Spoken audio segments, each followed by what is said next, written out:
house that shouldn't exist. When I decided to return to my hometown after 10 years away, I had many doubts. I had left that place right after high school, vowing never to come back. But life has a way of breaking promises.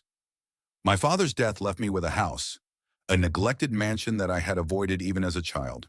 It stood on the edge of town, surrounded by an old forest, and every time I thought about it, a chill ran down my spine. Still, I couldn't leave things as they were. The lawyers insisted I deal with the property, either sell it or take responsibility for its upkeep. So one gloomy autumn day, I packed a few things into the trunk of my car and set off for the place I called home, only in name. The road to the house was winding, dark, and lonely. The forest surrounding it seemed endless. Tree branches hung over the road, almost as if trying to hide the sky. I felt like I was driving through a tunnel that had no end. I even stopped at one point to check my GPS. It showed I was on the right track, but the road looked nothing like I remembered. When I finally saw the house, I felt a strange mix of relief and dread. The mansion was much larger than I remembered. Tall windows looked like empty eyes staring straight at me. The facade was cracked, and the paint had long since peeled away. But what struck me most was that the house seemed alive. No, not in the usual sense. It just radiated an energy that's hard to describe. It felt as though it had been waiting for me. I parked the car and stepped out. The air was heavy, filled with the scent of rot and dampness. As I stepped onto the porch, the wooden boards creaked as if protesting my return. In my pocket, I felt the keys the lawyers had given me and inserted them into the lock. The door opened with a sound like the house exhaling after holding its breath for too long. Inside, everything looked exactly as I remembered, though much more neglected. Old furniture, dust-covered mirrors, paintings on the walls depicting people I didn't recognize. It always intrigued me who those people were. None of the faces on the paintings were familiar. My father used to say they were our ancestors, but I never learned their names. I began walking through the house, trying to make a list of what needed repair. The rooms were silent, broken only by the sound of my footsteps and the occasional creak of a door from the draft. But in one room, I felt something strange.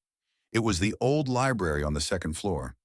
That room was always dark, even on bright days, thanks to the heavy curtains that covered the single window.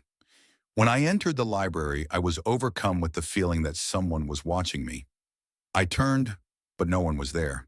The towering shelves filled with books looked as though no one had touched them in decades. I walked to one of the shelves and ran my finger along the spines of the books. They were all old, bound in dark leather, and none of the titles were familiar. One book caught my attention, a titleless volume with a dark red cover. When I pulled it from the shelf, something changed.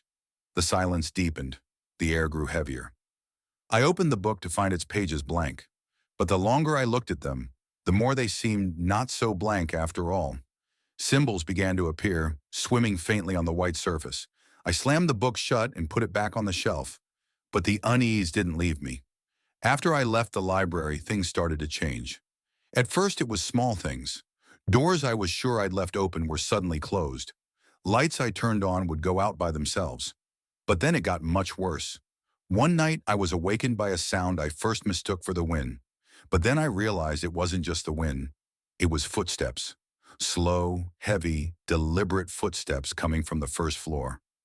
I lay in bed, frozen, trying to convince myself it was just the old house creaking. But when the footsteps began climbing the stairs, my heart stopped. I got out of bed, clutching my phone. The faint glow of the screen trembled as if it too was scared. I crept toward the door and listened. The footsteps stopped right outside, but when I flung the door open, no one was there. The next day, I decided to leave the house. I packed my things and headed for the car, but when I turned the key in the ignition, the engine wouldn't start. I tried again and again, but the car didn't respond. I stepped out to check under the hood, and suddenly I felt it, that unmistakable feeling of someone standing behind me. I turned sharply, but no one was there. I went back into the house to call for a tow truck, but my phone stopped working. No signal, no response. Panic began to set in, but this was only the beginning. Over the next few days, I found myself trapped. The house seemed to grow larger by the day. I wandered down hallways I was certain had never been there before. Stairs led to rooms that weren't on the floor plan. I lost track of time and, with it, my grip on reality. The only constant was the library. Its door was always slightly ajar, as if beckoning me to return. I couldn't sleep anymore. Every time I closed my eyes, I heard whispers. They murmured words I couldn't understand. But the worst was the moment I opened my eyes and saw them. Shadows standing around my bed, motionless but watching. I don't know how much time has passed. A week? A month? I've become part of this house, and it has become part of me. Now I understand why my father never wanted to talk about this place. It's not just a house. It's a trap that feeds on those who enter. If you're reading this, don't try to find me. This house doesn't let its guests leave, and I no longer want to fight.